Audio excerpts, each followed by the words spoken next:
Hello, friends. In this episode, I would talk briefly about resilient leadership.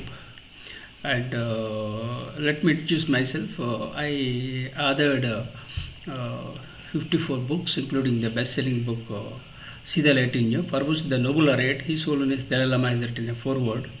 And I have 44 years of diversified experience, including Indian Air Force, business, teaching, and training.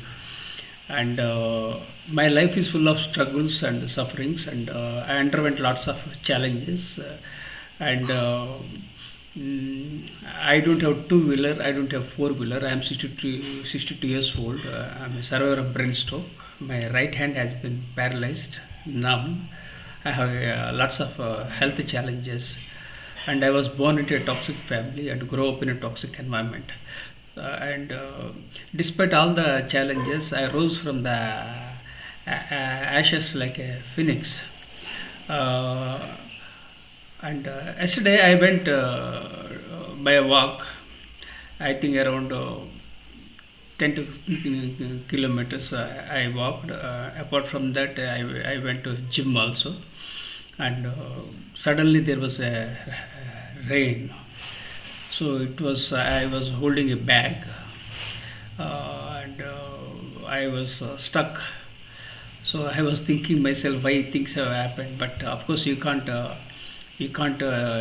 change the weather, but you have to improve your attitude, and accordingly you have to move on. So, and when the smooth sea doesn't make great leaders. Only under the storm, the real leaders surface.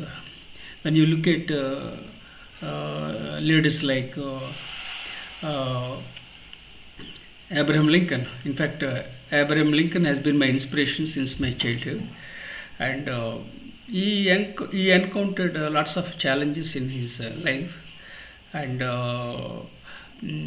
I don't know why I started admiring. Since my childhood, I used to go to libraries. I used to go by walk. So the first person who came to my mind was uh, Abraham Lincoln. I didn't know who was Abraham Lincoln, but there in that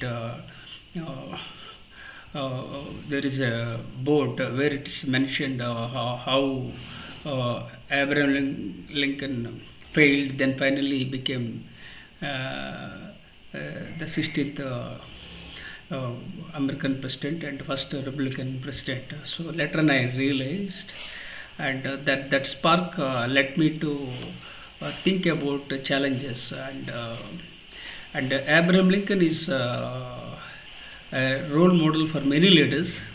Mm, and he failed in love, and he was very honest, and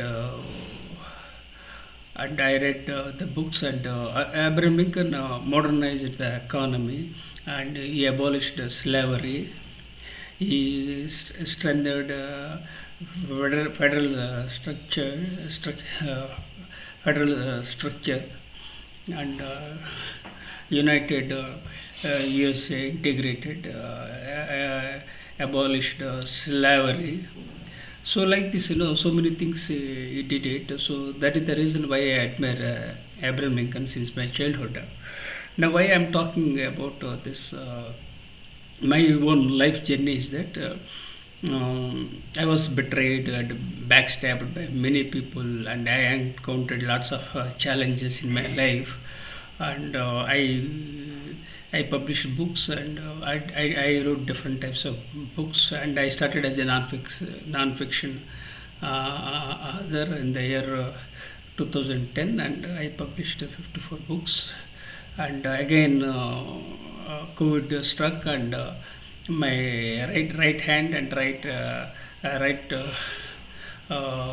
has been paralyzed, and again I started walking, but still challenges. So when the going gets tough, tough gets going, right? It is someone said, and success has many fathers.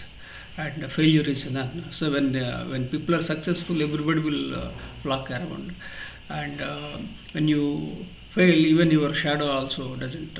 Well, this is the reality of life. This I have learned, and so you have to embrace failures, and you have to learn lessons, and you have to keep moving, and you have to add value and impact, and in especially in a country like India, failure is a stigma. But of course now people are not treating this failure as a stigma, and people are embracing failures. So it's a positive sign in India.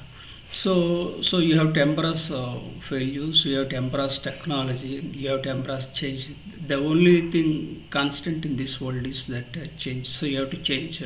You have to learn, unlearn, and relearn, and you have to keep moving.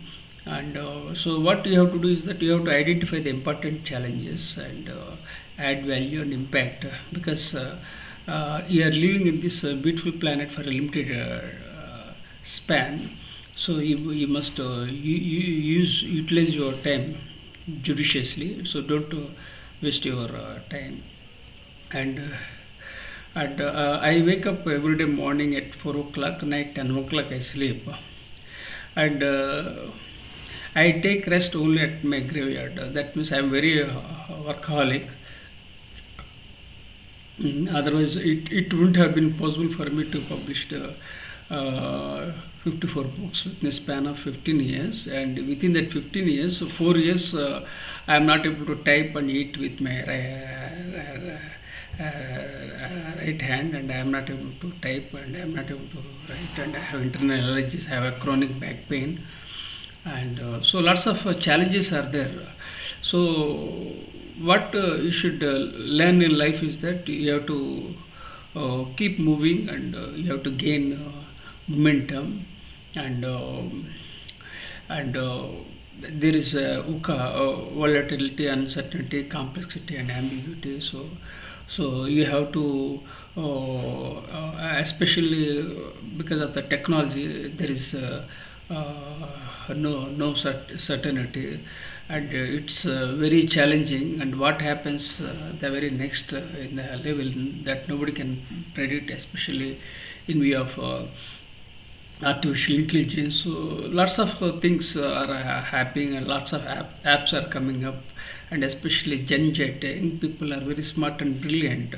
They are tech savvy, so they are very ambitious, and but again the challenge with the Gen Z is that they have to take care of their health, various other challenges, and they don't get along with others. So it's they lack emotional intelligence. But apart from that, overall, I'm very happy with Gen Z, that they are doing well, and they are growing globally, and the future lies in the hands of Gen Z, and they are the future. So these are the messages I am sharing with you. I request you to consider subscribing to my YouTube channel and sharing with your networks with gratitude.